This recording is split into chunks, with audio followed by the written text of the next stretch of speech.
Bonjour à toutes et à tous et bienvenue dans Histoire surprenante. Dans cette chaîne avec vous, j'ai déjà évoqué des légendes urbaines canadiennes et je vous ai aussi parlé à 2 reprises de monstres japonais. Mais je vais vous prouver qu'en France aussi, des monstres ont existé par le passé.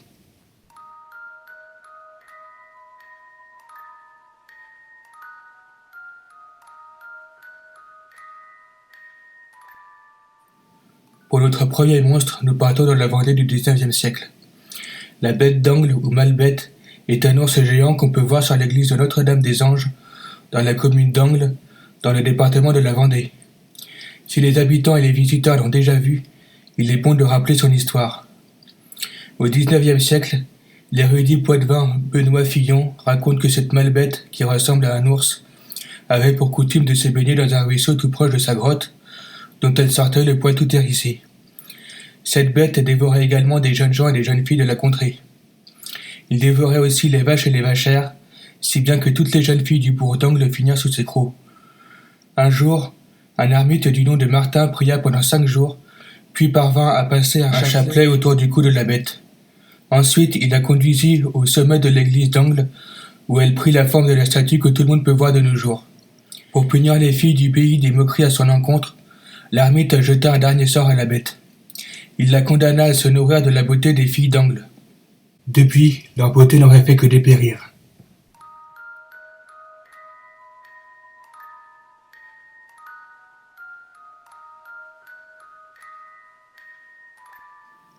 Ces 2 monstres ont terrifié l'Anjou, la Normandie et l'Auvergne.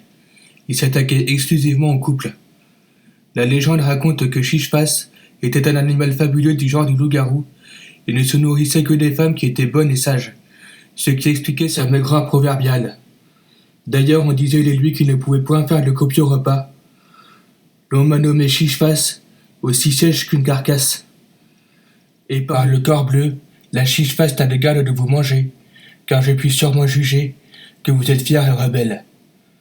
Pour se débarrasser de Chicheface, il fallait que les femmes fassent les fiers avec leurs maris, qu'elles leur prennent à rebours et que leur parlent orgueilleusement.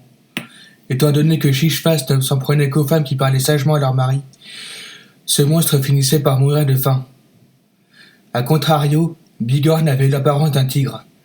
Il était repu, gros et gras, car il mangeait les hommes tyrannisés par leurs femmes. D'ailleurs, pour eux, bons hommes sont sa nourriture.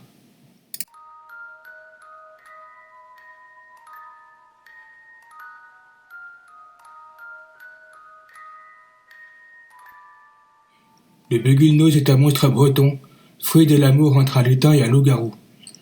Il est représenté sous la forme d'un berger métamorphe, donc qui peut changer d'apparence, portant un large chapeau. Il s'en prend aux bretons inconscients qui rentrent tard, et les parents se servent de sa légende pour effrayer leurs enfants, en leur disant que si les Bugule-Nose les voyaient courir le soir, il les emporterait dans son immense chapeau rond. Le Bugule-Nose a également eu un impact culturel. Il a notamment donné son nom à une course à pied entre Sarzeau et le stade Tiki-Stinik, dont la 4e édition s'est tenue en 2011. Il est aussi inclus dans un ouvrage de Ferry Wicka, d'Edinmako, qui le décrit comme le dernier de son espèce. Dans son ouvrage, elle le décrit aussi comme étant incroyablement laid, ce qui lui cause beaucoup de peine. Il est d'ailleurs obligé de pousser des cris pour inciter les animaux de la forêt à l'éviter et pour prévenir les gens de son approche, pour ne pas les effrayer. Elle ajoute qu'il n'est pas malveillant, mais qu'il est seul à cause de son apparence. Il prête également son nom à un monstre de Final Fantasy XI. Enfin, dans le film Sinister, le Bugule-Nose est associé à un tueur en série.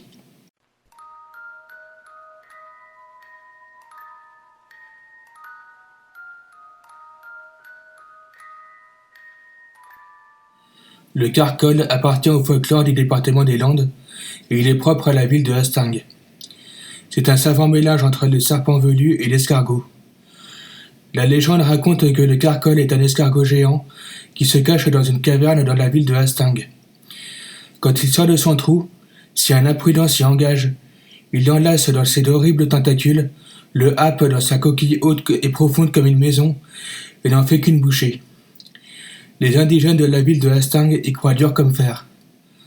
Personne ne sait comment il y est entré, ni depuis combien de temps il vit dans cette caverne. La légende raconte aussi qu'avant que le caracol ne vive dans ce trou, les Espagnols cachèrent leur trésor dans le sol. Les imprudents qui convoiteraient ces biens et qui se mettraient à la recherche du trésor tomberaient sur le caracol, qui les enlacerait de ses tentacules et les digérerait tranquillement. D'ailleurs, les anciens de Hastingues avaient pour habitude de dire aux jeunes filles impressionnables « Le caracol t'attrapera ». Ce monstre a inspiré Laurent Pandaret, qui en a fait son personnage principal dans sa nouvelle éponyme, parue dans l'anthologie Créature, aux éditions La Madolière, et chroniquée dans l'émission Rêve écrit numéro 35 sur la chaîne No Life.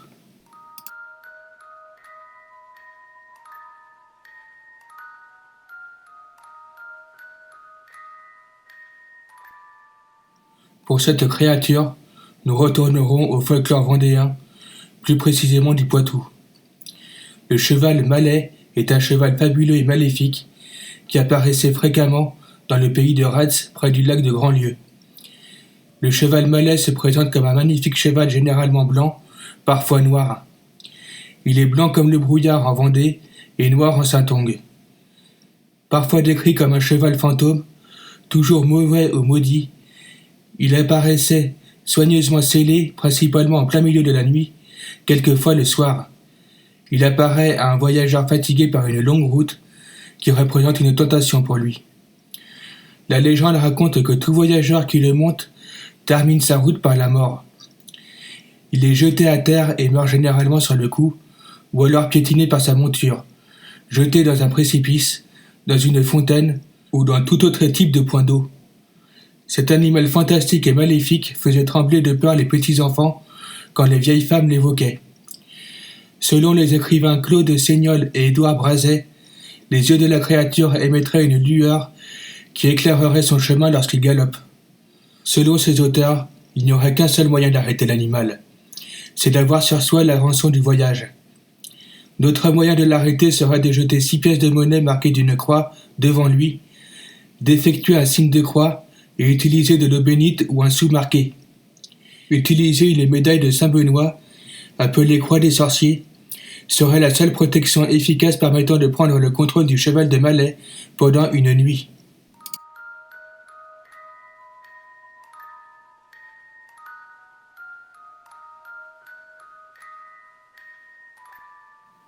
La Coulobre était un dragon ailé qui vivait dans l'escurgeon de la Sorgue dans le Vaucluse. Elle était le fruit de l'amour entre un serpent et un dragon.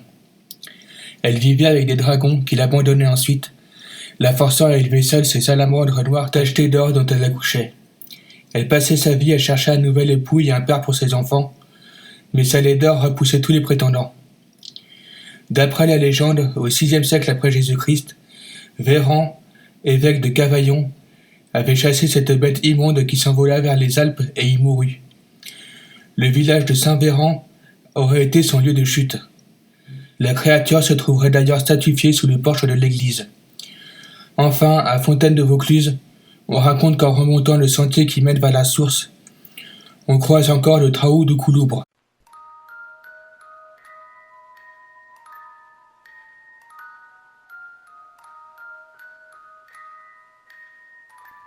Si le nom n'est pas si effrayant que cela, la créature, elle, l'est beaucoup plus.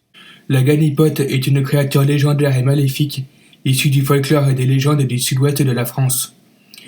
On en trouve des traces en Charente, au Poitou, en Touraine, en Pays Gabaye, en Guyane et jusqu'en Forez, où on l'appelle Galipoto, et dans le Morvan.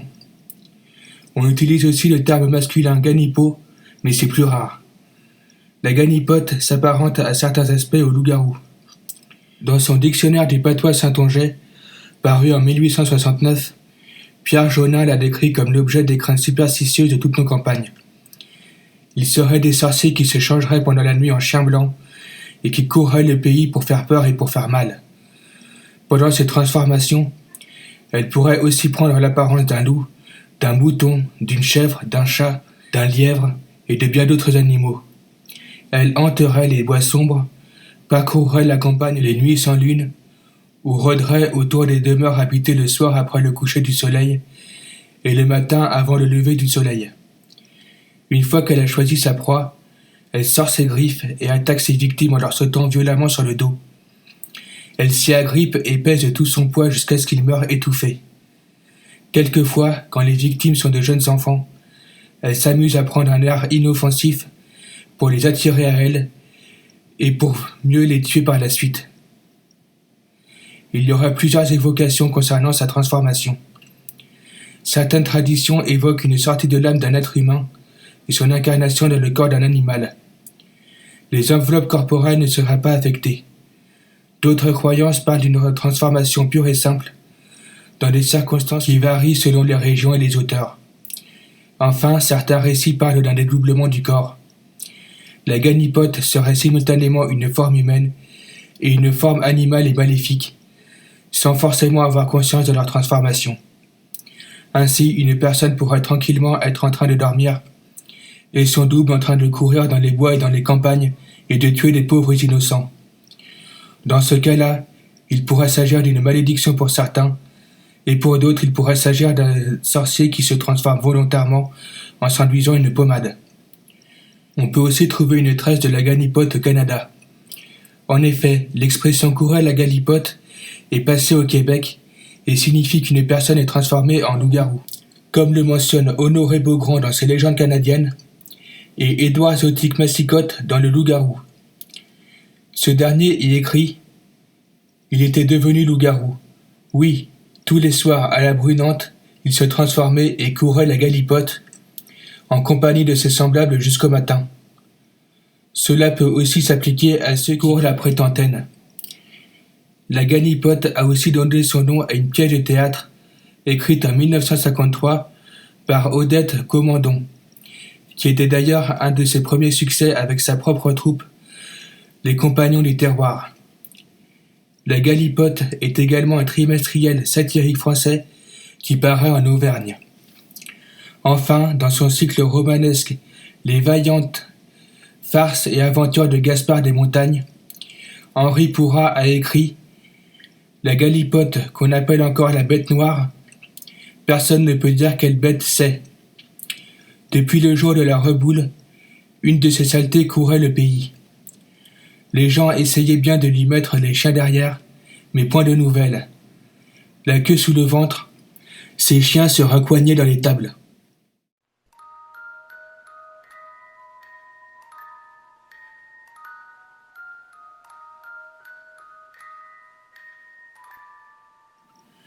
La Groa est une fée bretonne qui a la réputation de vivre dans les cavernes, sous le sable ou sous la mer.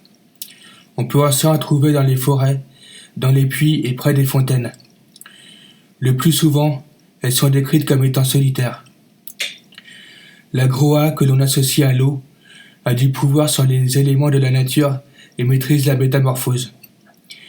Elle attire également les pêcheurs sur son île. Elle leur offre le souper et les transforme en poissons. Poissons qu'elle offrira ensuite aux prochaines victimes. On raconte que les arbres s'inclinent et que les étangs frissonnent sous son passage.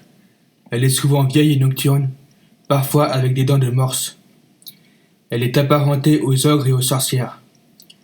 La Groa n'est pas forcément mauvaise. Il lui arrive de recevoir poliment les hommes et de leur offrir des objets magiques, généralement par trois, des trésors et des guérisons. Comme les autres fées, elles s'occupent à ses lessives et à filer. Elles sont autoritaires, mais pleines de bonnes intentions. Elles font l'objet de contes et de légendes. La Groa de l'île du Loch, la Groa de la Fontaine, la fée du puits, les fées de la mer, la fée de l'Alascole. Une Groa apparaît également dans le roman de Nicolas Bréal, La pâleur et le sang, publié en 1983. Dans ce roman, la Groa est une maudite sorcière redoutée des pêcheurs qui fait peser une malédiction sur la famille Boyley.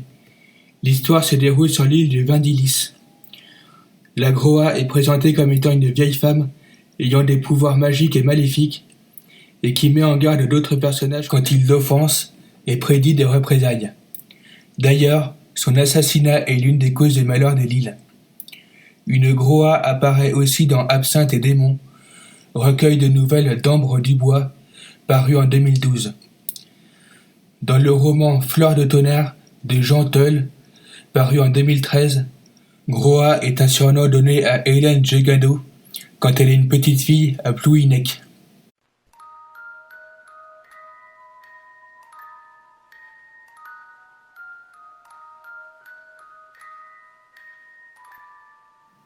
Le Corrigan est une créature légendaire de Bretagne, similaire au lutin. Bienveillant ou malveillant selon les cas, il peut faire preuve d'une extrême générosité, comme il peut assouvir d'horribles vengeances. Les Corrigans sont des esprits prenant l'apparence des nains dans la tradition celtique, en particulier bretonne. Leur apparence est variée. Ils peuvent être dotés d'une magnifique chevelure et d'yeux rouges lumineux, avec lesquels ils sont censés ensorceler les motels. Ils peuvent également être décrits comme étant petits, noirs, chevelus, coiffés de chapeaux plats avec des rubans de velours, les filles étant coiffées de bonnets violets. Dans les contes, ils se situeraient principalement dans des grottes, dans des tumuli ou dans des dolmens. Cependant, il arrive que certains d'entre eux hantent les sources, les fontaines ou les landes du pays breton. On leur attribue les ronds de sorcières qu'on trouve parfois sur les prés ou dans les sous-bois. On dit qu'ils y font cercle pour danser à la tombée du jour. Il arrive aussi qu'ils proposent des défis. S'ils sont réussis, cela peut conduire à un vœu. Mais en cas d'échec, cela peut se transformer en un aller simple en enfer ou en enfermement dans une prison souterraine sans espoir de délivrance. Dans la nuit du 31 octobre, donc dans la nuit d'Halloween, on dit qu'ils se réunissent autour des dolmens, prêts à entraîner leurs victimes dans le monde souterrain pour venger les morts des méfaits des vivants. Parfois aussi, ils symbolisent la résistance de la Bretagne à la christianisation, et on leur attribue aussi les facéties nocturnes au voisinage des églises, en prenant les prêtres pour cible. À présent, voici quelques citations sur les Corrigans. C'est l'heure de se lever, de courir dans la vallée et d'effrayer les passants. La nuit nous appartient. Évitez notre chemin, car nous sommes les Corrigans. Poulpiquet est le nom donné, dans la légende, aux enfants des jolis Corrigans, qui, fils ou filles des affreux Corrigans, exercent la laideur de leur père avec une effroyable prodigalité. Or, les clients du petit café, nous ayant paru pour la plupart fort laids, nous avions baptisé le lieu de leur rencontre le café des Poulpiquets, qui devint ensuite par abréviation le Poulpiquet.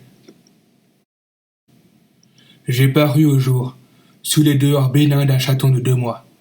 Bonnes gens, vous m'avez recueilli, sans savoir que vous hébergiez le dernier démon de cette Bretagne ensorcelée. Gnome, Poulpiquet, Cornigaret, Corrigan, c'est ainsi qu'il fallait me nommer, et non Poum.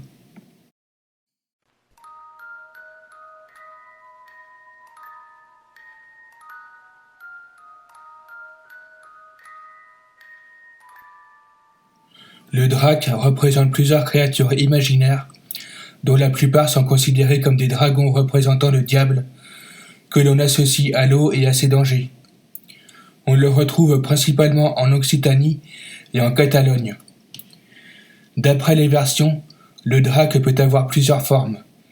Il peut être représenté comme un oiseau, un génie du soleil, un loup-garou, un lutin, un ondin et même quelquefois un être humain. Il peut être aussi représenté comme une grande quantité d'animaux, plus ou moins associés au diable. La créature a la capacité de se réincarner et de prendre une forme humaine. Alors que le drac sévissait à Beaucaire, en face de Tarascan, cité de la Tarasque, l'écrivain Frédéric Mistral le décrivait ainsi. Le drac du Rhône était un monstre ailé et amphibie qui portait sur le corps d'un reptile les épaules et la tête d'un beau jeune homme. Il habitait le fond du fleuve où il tâchait d'attirer pour les dévorer les imprudents gagnés par la douceur de sa voix. Voilà, c'est terminé, j'espère que ça vous aura plu. On se retrouve très bientôt pour d'autres histoires surprenantes.